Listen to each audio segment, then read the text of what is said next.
There's one little piece that I've learned over the years that helps me, which is one thing you can do is pass on good things. So when one of my kids appreciates or says something wonderful about the other, I'm happy to pass that on because that can only be good. And they may not be expressing those things to each other.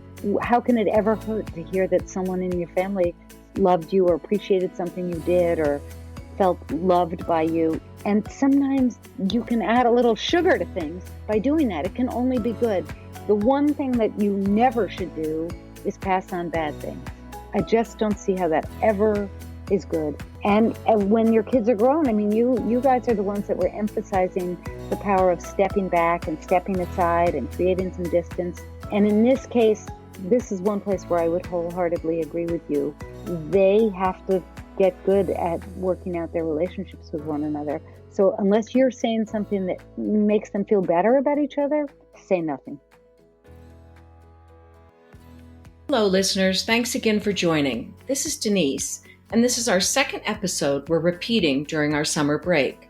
My good friend Val Haller, the mother of 4 adult sons, joins me as the co-host on this episode, and we both just loved the advice and wisdom offered by Dr. Susan Engel. Engel is a Williams College professor and author of the New York Times article, When They're Grown, the Real Pain Begins. She's funny and insightful. We hope you enjoy it.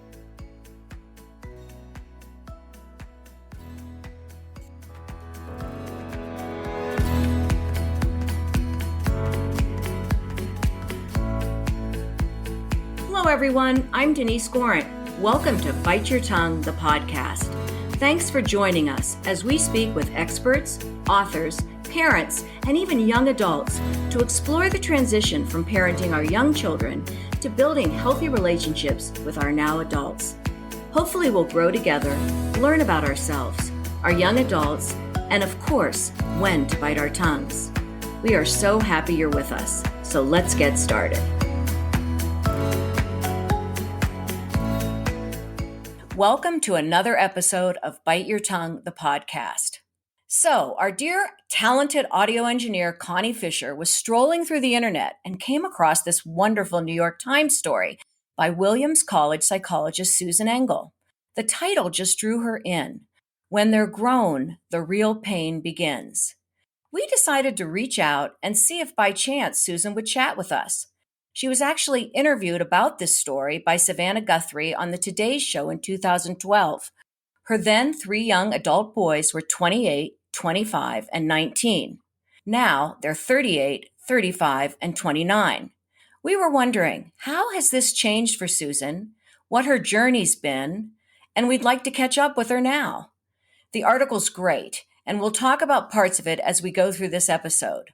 But I wanted first to share one thing Susan's family friend and neighbor, Cora Stevens, said to Susan when she first brought her firstborn son home at 3 weeks old. Cora bounced Jacob on her knee and turned to Susan and said, "When they're little, they sit on your lap. When they're big, they sit on your heart." So what do you think, listeners? Do we agree? Anyway, Ellen couldn't be with me today, so I asked a good friend, Val Haller, to co-host with me. Val lives in Chicago, and we've been friends since middle school. We both grew up in Ohio. I asked Val to join me because she has 4 boys, and they are just about the same age as Susan's boys when she wrote the story. And you should know, while raising children, Val was my go-to mother for parenting questions. After raising her boys, Val developed her passion for music into a business.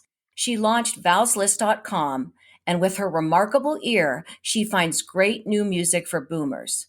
I have to say her playlists are amazing. I play them all the time, especially her engaging dinner party playlist. Every time I play it, my friends ask me, "Where'd you get that playlist?" But anyway, we'll talk about that later, but I had to mention it because I think listeners will love her site.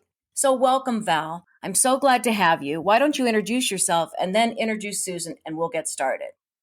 Hi, Denise. Thank you so much for inviting me to join the conversation today. I mean, heaven knows we've spent millions of hours talking about parenting together over the years. And thanks for mentioning my music business, but my first identity is being a parent. And I just want to say I'm truly honored to be here because I love your podcast so much. I'm rather obsessed with it. You just bring such good quality content to us. And this should have been invented a long time ago, Denise. But great resource for those of us who have grown up kids, because we think the hard work is done because raising little ones is hard work. And just when we sit back and relax and try to just enjoy the fruits of our labor and say they're launched and now I can relax, then the big kid phone calls start coming with bigger crises and bigger heartbreak. And that's when our hearts take over, but that's not the best tool to use in this approach. So it's such an important topic. And Susan, I'm so happy to meet you. I know I'm going to learn a ton today. Now let's get started. I am so excited to introduce our guest, Dr. Susan Engel. Susan is a senior lecturer in psychology, founding director of the program and teaching at Williams College. She currently serves as the Williams College Gaudino Scholar, a position that creates and promotes opportunities for students to stretch beyond what they are familiar with. She is also one of the founders of an experimental school in New York State, where she served as educational advisor for 18 years, and she has authored numerous books. But today we are talking to her about her 3 sons, Jake, Will, and Sam. We're anxious to learn about how things have changed since she wrote her attention-grabbing article in 2012. Welcome, Susan. Please feel free to tell us anything else about yourself we've missed. And again, thank you for joining us. Hi, thank you. Thank you so much for that lovely introduction. What did you miss? Well, one slight correction. I'm actually done with my role as the Gaudino Scholar. It's a 3-year role, and I passed it on to someone else a while ago. Well, what can I tell you that you missed? You couldn't possibly have known this, but I have 2 very small grandchildren. That was going to be one of my first questions. So in this time, do you have any grandchildren? I was going to ask that at the very top of the hour. Well, there you go. So that's wonderful. And do they live near you at all? Oh, boy, do they ever. They live right next door to me. Oh my gosh. So that's 2 not of my fair. 3 sons live right next door, and for the moment, they actually live in the same house. It used to be my mother-in-law's house when she was alive, and their wives lived there with them. And about 2.5 years ago, they each had a little baby. So 2 little kids who are cousins live right next door to me. Okay, well, this is Oh, my sounding goodness. too good to be true. Way too good to be true. Let's talk about the difficulties of raising adult children, not the, what do I want to say, the fairy tale that you're living right now. Anyway, so you wrote this article in 2013, and I went through all of the comments. I was just reading them. Like, the comments are like a book in itself. And I know this article has gotten so much attention. You know, some of the comments are very painful, and some of them just say, listen, your job is let go, love them, leave them, that sort of thing. Why do you think it got so much attention? Well, I asked myself that a lot after the piece came out, because I was totally flabbergasted by the volume and intensity of people's responses. And I should say that I still get emails about it regularly.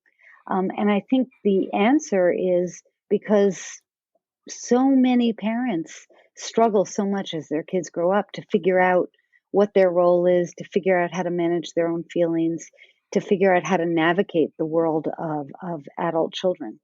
And I think there has been very little written or published about this. It's a reason why I think your podcast is such a great idea. When I was experiencing the difficulties I described in that piece, I felt totally alone. And my sense, which was oddly blind of me, was that every friend I had was having smooth sailing. Their kids were getting into graduate school, getting jobs, finding a life mate, going off and setting up their wonderful independent life. And I thought I was the only one whose kids were struggling, and the only one who felt kind of punched in the stomach by the unexpected aspects of the experience. Because I had already been a mom, obviously, by definition, I had already been a mom for 20 something years. So it was just totally new to me. And it never occurred to me that others were going through the same thing. When I began to get the responses, I realized that I would say almost everybody goes through it, and they just don't know that everybody else is doing that too. They think they're alone. That's a great, yeah. I have one question. Okay, go ahead, Val. I think what happens too is our role changes, but we weren't warned about that. You know, we weren't warned that at some point when they become adults, our whole approach probably needs to shift. And we transfer from being fixers, where we either do it for them or show them how to do it, to something really different. Like, we might just listen more. I think that's true, but I'm not sure. I'll just speak for myself here. Oh, and a few others. I'll give you an example. Um, that warning wouldn't have helped me. But yeah, so my mom is 97, and this morning I was telling her about the fact that I was going to be doing this podcast, and she was reminding me that about 30 years ago, so when I was in my 30s, my father, who's now dead, and they were divorced, so she was sort of speaking at a distance. She said, "Remember when your dad wanted to write a book about parenting grown-up kids?" And I do remember that he said that. He wasn't a writer, so I made fun of him when she said this. I said, "Well, he wasn't a writer, so how would he have done that?" My point is that I do remember him bringing that up, and I think he said it to me as an indirect way to say, "I'm struggling with how to be your dad now that you're grown up." I don't think I heard that for what it was. And so I'm not sure that you can warn people because it's very hard to imagine that before you've gone through it. I think it might be something that you have to begin to go through. I mean, maybe I'm wrong about this. Maybe if we heard people talk about it more when we were younger, we'd be more ready for it. But I know that people warned me of all kinds of things before I had my first child, and I paid no attention. Well, don't you think we all think we're going to do it better, and we all think we're going to, that's not true. We're going to handle it better. Even when we have our children as babies, we think we're going to do a better job than our parents did. And in the end, we have all the same struggles that our parents had. It's interesting that you brought up the generational thing, because I wondered whether some of this is generational. Like, did our parents have the same struggles? And it sounds like your father brought that up, and he certainly did. But I started wondering whether, because of cell phones and technology and Facebook and Skype and all this sort of thing, we're so much more connected to our kids even when they're further away. So it's harder to disconnect. Do you think there's any truth in that right now? I don't know about that. I'm going to give a complicated answer. First of all, only some people historically were separated from their kids. After all, in most parts of the world, people live very close to the other members of their Right. family. And for most of history, that's been true. So the idea of the grown up, far away, separate kid is sort of a modern Western middle class myth, I think.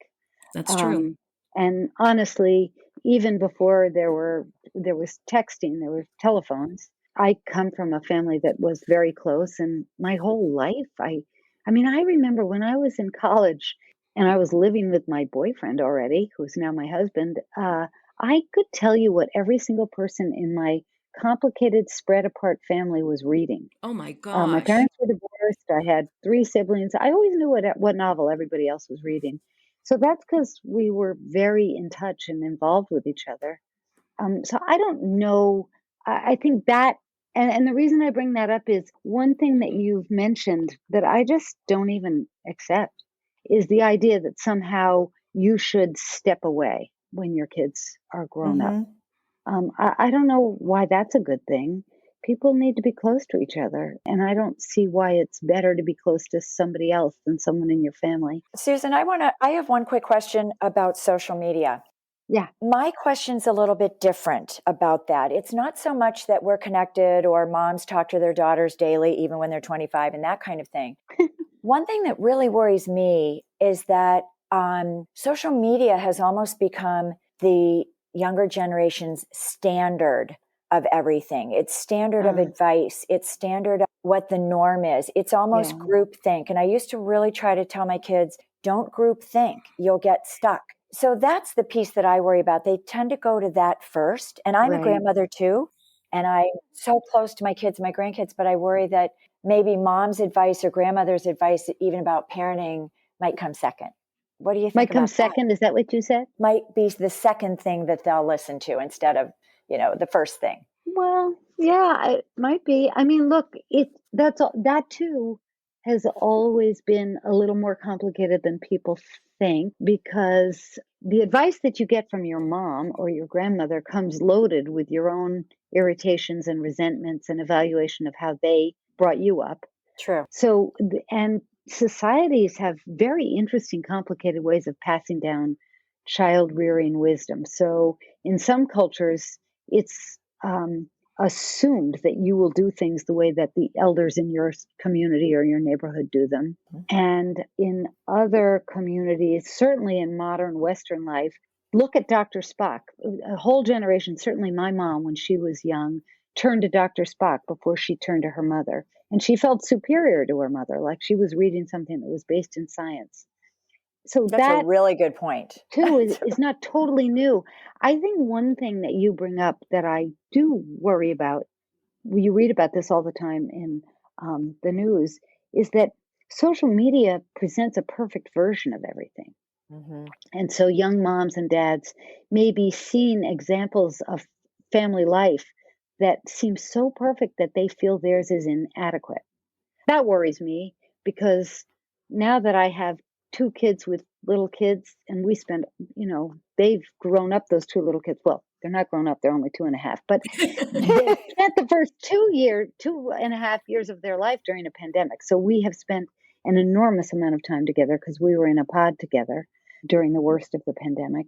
And I keep trying to share with them all my mistakes and all the things that I didn't do right or that I'm uncertain of. And it's a doubly loaded for them and for me because I'm a developmental psychologist and I teach courses on child development and I wrote a book about parenting. And so I'm very eager, especially with my daughters-in-law, to make it clear that most of the time I had no idea what I was doing, that there's so much that I screwed up and that I still screw up. And so that's the piece about social media that worries me, not that it replaces what mom or grandma has to say, but that it gives young parents the sense that somebody else has a perfect way of doing it. And one thing I really wanted to talk about, because I feel so strongly about it, and you mentioned, one of you said the word job. Parenting is not a job, it's a relationship. And God, if you didn't know that when they were sick, you know it when they're 20. There's no right way to do it. There's some ways that make you and your kid happier and some ways, pitfalls, mistakes, but it's not a job. I agree with you. And I want to just say something about when you said step away and you want to continue the relationship. I think that's true. But one of the things that I've learned through this podcast is that the relationships change. And unless one person called it a dance, and that dance has to evolve, meaning there's a difference in having a relationship with a 2-year-old and a 16-year-old and a 25-year-old. And one of the things that came to me very clear in all your comments, even about people that didn't have children, but they were relating back to how they felt about their parents parenting them as young adults, is the parent's ego getting involved. When you're talking to the child and having a conversation with them, is your ego involved? Like, are you going to be okay? Did you lose your job? Are you going to get another job? That's not how you have a relationship. That's the Greek mother. That's the Greek mother in me. Right. But I think that's what I take as stepping aside. The relationship has to evolve, and you can no longer still be the judgy parent, or your ego has to be to the side. What do you think about that? Again, I think we're all human and your ego is involved. Recently, I have to tell a little digression. A young colleague of mine, she used to be my student, but now she's a professor. And she was telling me that she felt a little uncomfortable because all her friends are having kids and she and her partner aren't sure they want to have kids. And that makes her feel selfish. And I said, oh boy, you're not selfish. It's selfish to have kids. After all, no kid asks to be born. And once they're here, they're sort of stuck. And our egos are involved. And honestly, in terms of when kids are young, the fact that your ego is involved helps you be a parent. It helps you get your kid to be a talker, get your kid to learn to abide by societal norms. It's a part of being a parent because it's part of what makes you invest so much in your kid. It's just human to be that way. And so I suppose I would put it a little differently. Maybe I'm just older than you guys, and so I've been humbled by all my mistakes. But sometimes you can try to temper that. You can say, back off a little, pipe down, don't push them about their job, or realize that what they want for their life is different than what you thought they would want for their life or what you wanted for them. But I don't think there's any such thing as putting your ego aside. I'll tell you one more story about this. Years ago, I had a very good friend who had kids the same age as my kids, and they were all in their teens at the time. And I was telling her a story about us arguing interminably in the evening about what to watch on TV. And my one kid didn't want to watch TV at all. And my other kid and I wanted to watch sports. And the third kid wanted to watch a police drama or something. And we argued and fought and bickered. And my friend said in a somewhat superior way, oh, when I'm watching TV with my kids, I never argue. I just let them watch. They get to choose. I let them choose what we're going to watch. And I said, ugh, and you watch whatever the show was that I thought she hated and I hated. And I said, you let them watch that? You can stand to sit there? She said, oh no, after about 5 minutes, I get up and leave the room. For me, I'd rather stay in there and bicker and come to a solution that we both can be part of. You know, in that case, watch a show that we both want to watch together than to be completely removed. And my point there is that there's a fine line between holding back a little bit, which I think is great. I agree with you about that. And holding back so much that you've basically detached. And so I guess I just think there's a little more messiness to it than people think. It's like the relationship is negotiation too. Yeah. I'm one of those people. I think that as long as everyone gets to be heard, I think that, and you sort of negotiate and decide, people can make their choices, but if everyone's heard, that to me makes a happier relationship. Maybe. I think that's true. So that leads me to one question I've had. As a parent of an adult kid, is it ever appropriate or is it absolutely appropriate to sort of ask for what we want, or do the kids get to call the shots? So your TV story sort of explains that in a way, but is it ever appropriate to say to the kids, could I share what I'm thinking? And it's only a suggestion or it's only a thought to add to the conversation, say they're in a critical moment or a hardship. Is it okay to ask that? Or do they get to lead when they're the ones who are having the problems? Oh boy, that's the $1 million question, isn't it?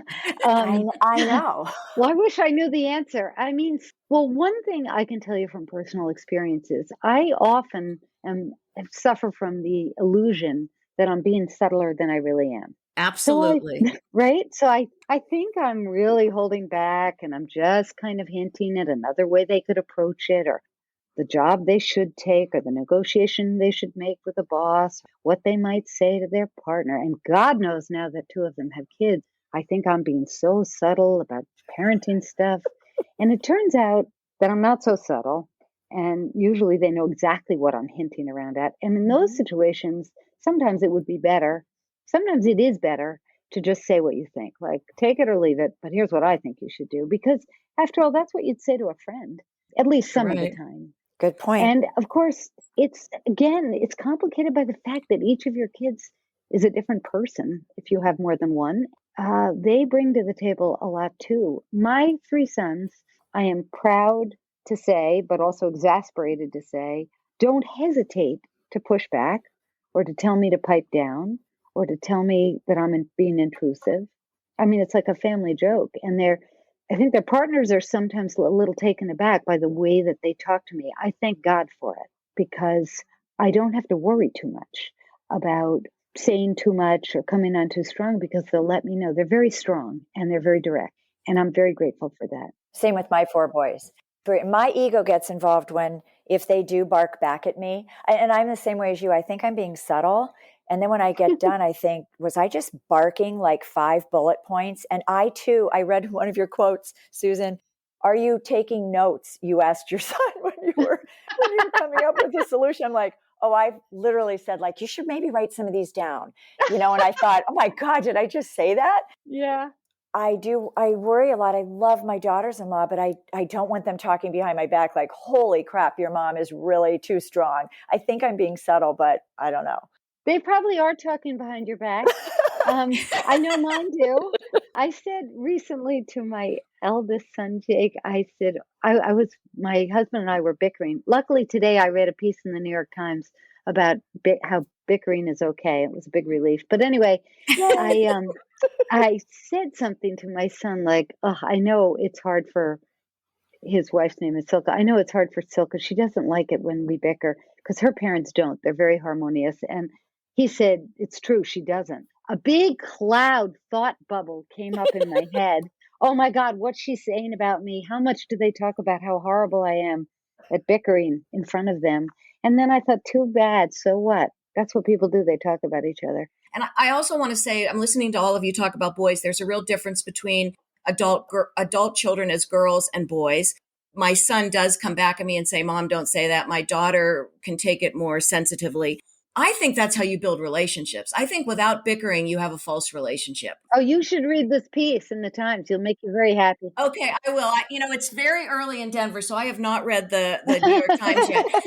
But anyway, I just really believe that bickering and sometimes tears at the end are what bring you closer. I think it's held true. But anyway, I want to go through your journey. When you Okay. wrote this article in 2013, you were ready to uh, become a Buddhist monk or start a Buddhist group. Or I'm now you're hopeful. talking like, oh, I'm so strong. I tell them what I think. I don't care if they talk about me. Suddenly you're like, oh my gosh, a whole different person. Can you Oh, take us some steps through this journey and also address how it changed when you did have daughter-in-laws? I don't have daughter-in-laws.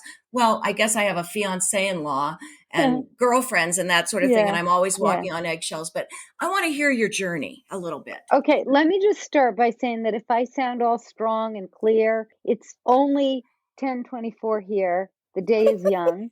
Wait till wait till something happens later in the day and I fall apart. And then that actually is part of my answer. So, yeah, so that was a very rough time. My middle son had gone through a really brutal string of really what felt to him and therefore to me at the time like catastrophes, and they really were terrible. It was a time of real suffering. And I'll get back to that in a minute. I have a modern contemporary story to tell you about my sister that relates to that. But I thought I couldn't stand it, and I couldn't stand watching him be in so much pain. I couldn't stand how helpless I felt. And just as we've been talking about, it began to dawn on me that my coping skills for myself and my ways of helping him had to be totally different than they had been when he was 7 or 10. The problems were different and my role in it was different, and that's what led me to write that piece. The good news is that my son is more resilient than I thought he was at that time, and maybe I was able to provide some of the support that was useful to him, but I don't know that that really had anything to do with it. But he got through that really tough time, and after all, you both probably know, I see this now with my students at Williams. Your early 20s can be really brutal. And if anything is going on, either in your personal life, like a breakup or a job problem or a illness, a calamity, or in this right now in 2022, a world calamity, being in your early 20s is just brutal because you feel you're supposed to be propelling forward and doing things and accomplishing things and getting to be on your own, and you feel totally punched in the gut about life. But he was resilient and he got through that period of time. And I think that I began to think a lot about some of the things you two have brought up, how to calm down a little bit, how to step back, how to trust my kids to figure things out, how to not try to rush in and fix everything, how to just listen. I mentioned that in that column that my eldest son said at the time about a different problem that he was having, not quite as intense, but also a real problem. He said, Mom, I'm not trying to get you to come up with a solution. I just want you to listen. I still struggle with that. They still vent to me. I live right next door to two of them. The third is a little different in the way he and I communicate. And I still have to remind myself, don't fix, don't solve, don't try to be all cheerful and just listen. And I'm better at that with my friends. So partly it's learning how to copy my friend self when I'm listening to my kids. I don't really have much more that would be interesting to say about my journey, except that my kids went on growing up. And, they're wonderful people. And I'm very lucky because I adore them and they like me too. I actually say that not to boast, but because it goes back to the comment about relationship versus job. I just like to talk to them and be with them. And I like who they are and like what they do. That really matters as your kids get older, that you find ways not just to be a parent, but to just enjoy them. And if you do, they are likely to enjoy you. And that becomes more and more important as they become more and more independent and grown up. So that son is, as I mentioned, he's married. He has a wonderful career and he has an incredibly cute little boy. Are the grandchildren both boys, by the way? No, Oh, okay. You got a girl.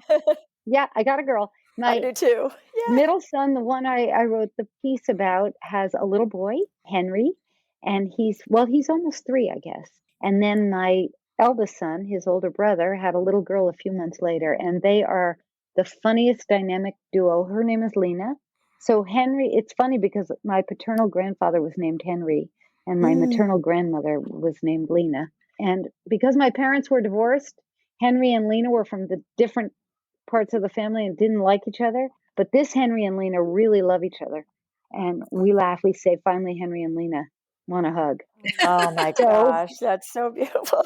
I want to ask you about the transition to daughter-in-laws, Yeah. and significant others. And in Yeah. your article, you talked about your son breaking up with someone. He was heartbroken. Then he met someone else.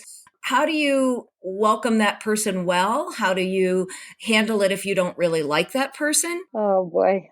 Well, I'm lucky. I adore my daughters-in-law, adore. I have very different relationships with each of them.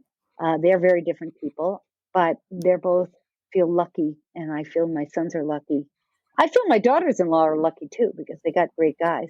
And my youngest son is seeing someone that I also adore and think the world of, but that's a newer relationship. So one time, but my sons have dated people I wasn't crazy about, and that I was a mess. That freaked me out. I was like, "Oh my god." And one time, and my son knows this, so I don't mind saying it on the podcast. One time in between serious relationships, my eldest son dated someone that I couldn't stand, and it freaked me out. I thought, "Oh, his life will be hell and so will mine if he stays with her." I think you should be a stand-up comedian. That's Exactly. very funny. Tell my students that. I will. Um, I will. Anyway, so I said to my best friend who's a clinical psychologist, I said, "Oh my God, what am I going to do? When should I say something? Yeah, I need to tell him." It's just like what we've been talking about. I said, "I need to tell him she's a bad choice." And we agreed I was going to wait 2 more weeks. Um, and then I was going to say something. And wouldn't you know, he broke up with her within those 2 weeks. And now he smiles this tolerant, sort of a bemused smile. And he says, "That was never a serious thing, Mom. That was just really fun for a interlude." And so, phew, I'm wiping my brow because I just, we both dodged a bullet with that one. So I'm lucky. That said, I will agree that it's a little complicated, and because my daughters-in-law live right next door, it's even more complicated. I'm right up in their grill all the time, and because of the pandemic, yeah, I helped a lot, especially in the beginning, in the first 6 months when there was no childcare available, but my kids and their partners were working. I was very involved. I helped a lot, and I had to because of the pandemic. It made me super attached to my little grandchildren, and then probably more in their grill even than I would have been because we were each other's only dinner company. So we'd have dinner once a week together. Other than that, you'd never see anybody, as you all know, for weeks and months on end. So learning how to shut my mouth, to paraphrase your podcast, Bite your. bite your Shut your tongue. And mouth. also, in my case, I've learned recently, quite painfully, that I have such an overexpressive face. Oh, me too. Oh boy, oh boy. And Boy, oh boy, oh boy. I don't know how to play poker, but I Wait, doesn't a mask help with that? You've got half of your face not showing. oh no, not with your kids, because Yeah, because they're in your pod, Val. They just yeah, they just see my eyes and they know what I'm thinking. It's terrible. terrible. And so I have learned to walk into the other room and cook. I'm not kidding you. Sometimes something's happening with the little kids. I get worried they're going to fall or that someone's not paying attention when the kid is trying to do something I think is really important for them. Say something I want some grown up to hear them say, and I just like go into the kitchen right now and stir the soup.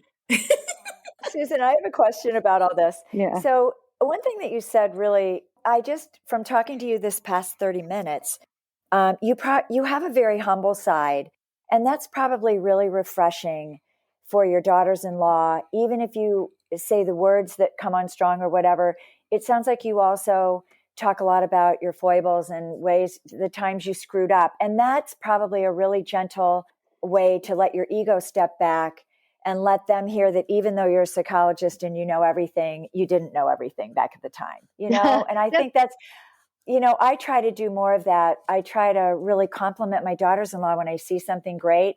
And I talk a lot about how I screwed up. I think I was a great parent on the flip side, but there were so many things I didn't know. I was just winging it. Yeah. I think the role of mother-in-law is so, I don't know whether the word is freighted or weighted, but like you said, if you also have this added thing that you have some expertise as a researcher or scholar in that area, it's kind of a heavy baggage. So I don't know whether that humility helps much. You'd have to interview my daughters-in-law about that. Yeah, that's next. Yeah, you get them and promise them anonymity so they tell you the truth. Right.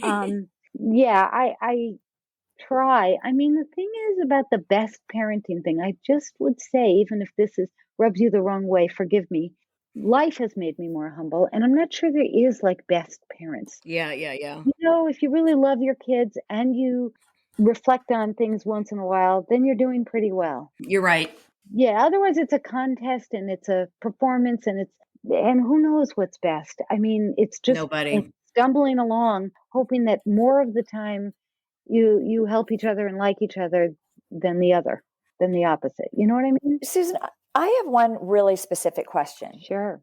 And it has to do with different personality types. I love all the Myers-Briggs personality indicators and stuff like that. My sisters and I, we love typing our kids and our family and all of that. But if you truly have, you have different personalities with each child, as you said, and then the daughters and sons-in-law come in, and you not only have different personalities there, but they've been maybe raised differently. So Totally. now everything gets a little bit more complicated with styles. Can you touch a little bit on that? Because it's different approaches for different scenarios, I guess. And sometimes that's rough. I think that's really key. I think that's a really important point. So one thing that I've learned by having daughters-in-law and now, grandchildren, is that these other parents are part of the package, which thank God they are.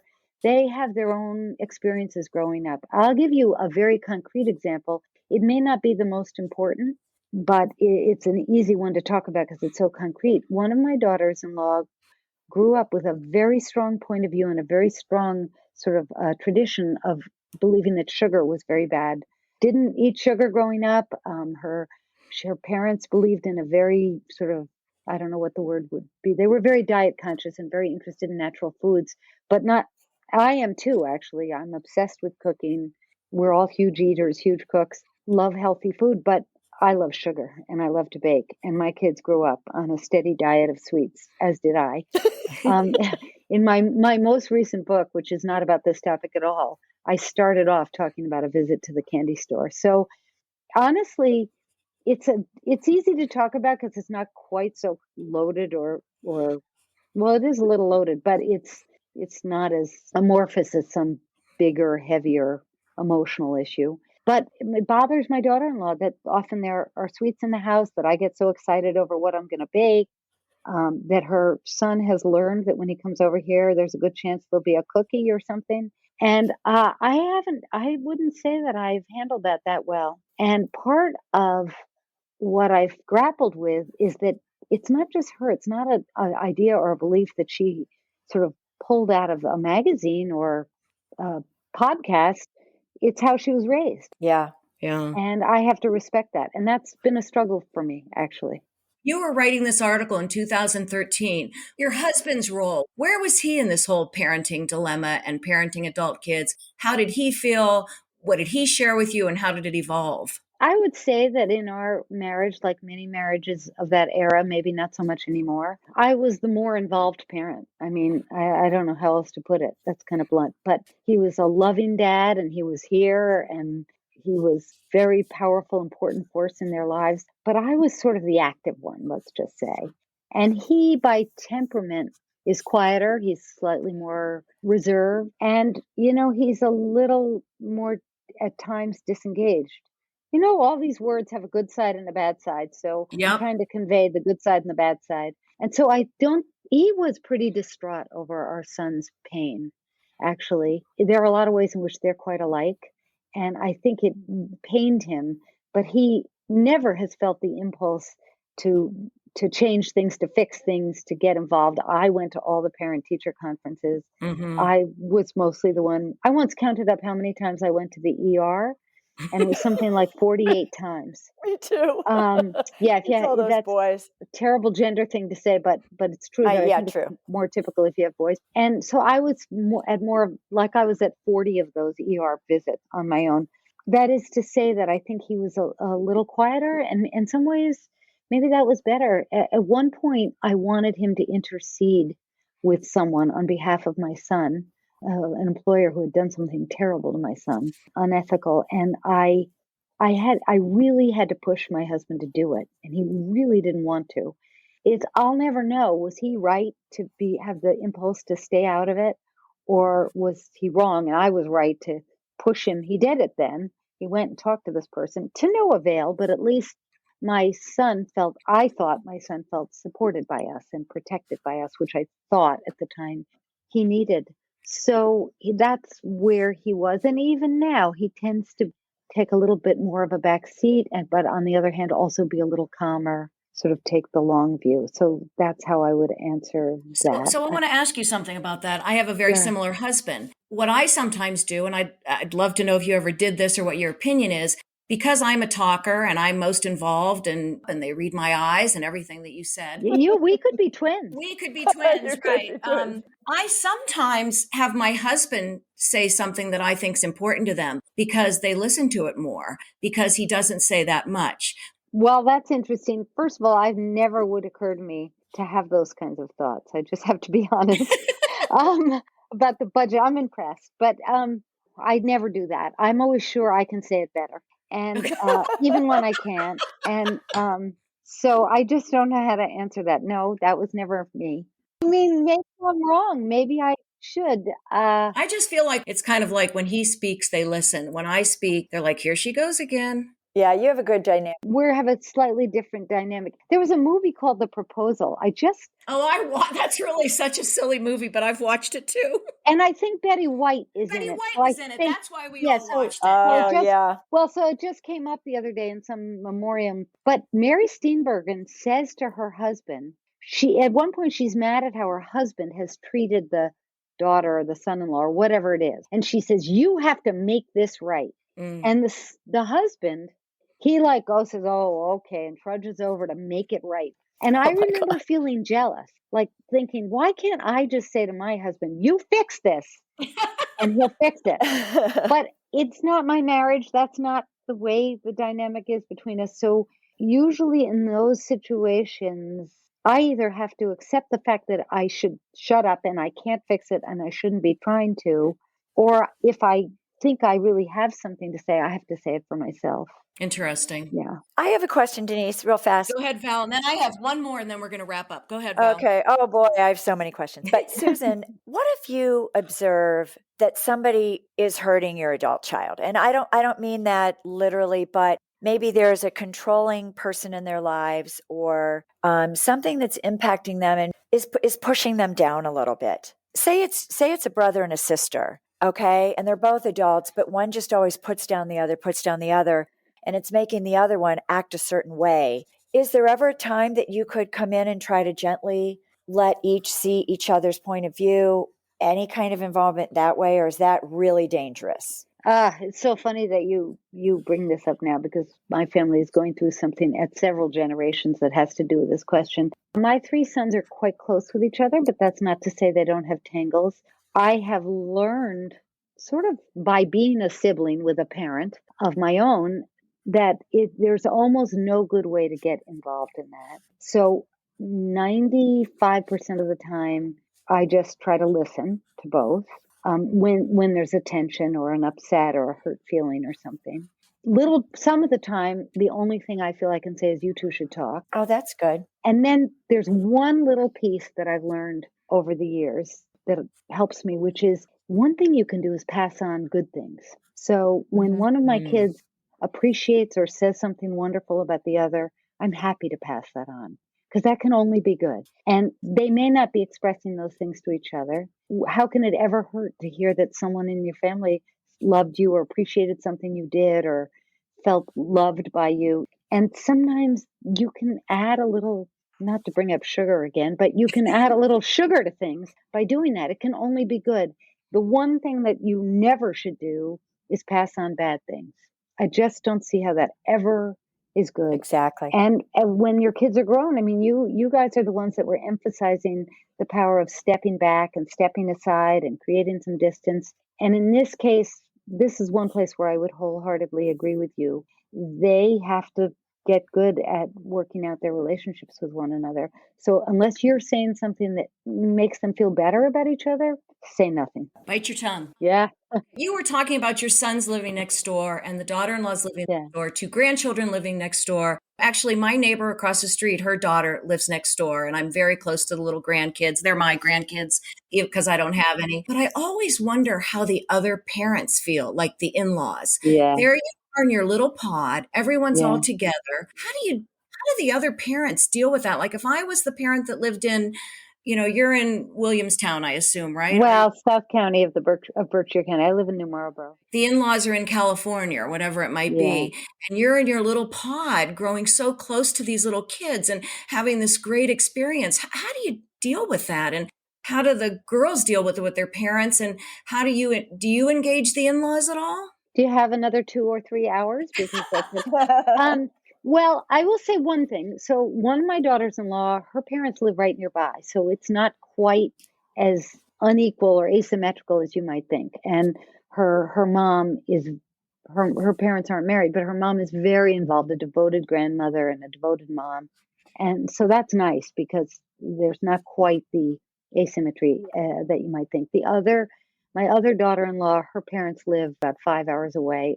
And sometimes I do think they each feel a little left out. Mm-hmm. Needless to say, I am a completely besotted grandmother and I love to be with little kids and I love these little kids. So yeah, I think sometimes that does create some tension. And I think my daughters-in-law are very alive to that and probably have to negotiate things of which I'm unaware, like hurt feelings or feeling left out. And Denise, I'm on the flip side of that. So I've got my oldest lives in Berkeley, California with 2 of our grandkids, and they live fairly close to my daughter-in-law's parents. Of course, I'd love to have them closer. Yeah. But what I tell myself is if anybody else is going to get to be with that family and those kids, I love that it's them. That's so wonderful. I'm very lucky that I love them. Yeah. And I'm like, okay, they're holding down the fort until we get to come visit. That's such a great way of thinking about it. And again, just look at the bright side. Not everybody has that, but that's what gets me through. I think that's wonderful. I want to just correct one thing that you might think. If you have a neighbor who can see this for yourself, it's paradise when it's paradise, but not always. So having them right next door means that I have to see bad things up close too. I mean, everybody makes fun of what happened when my middle son, when they were going to have a home birth, and I could see the light on in their room. God. And I just knew that labor wasn't progressing. I was so beside myself that my friend had to drive from Williamstown an hour to get here to drink scotch with me and wait. And we kept peeking out the window to see if the light was still on. It was horrible. Mrs. Kravitz with Okay, your own if you're not a stand-up comic, you need to write a sitcom, Susan. Get Oh with my it. God.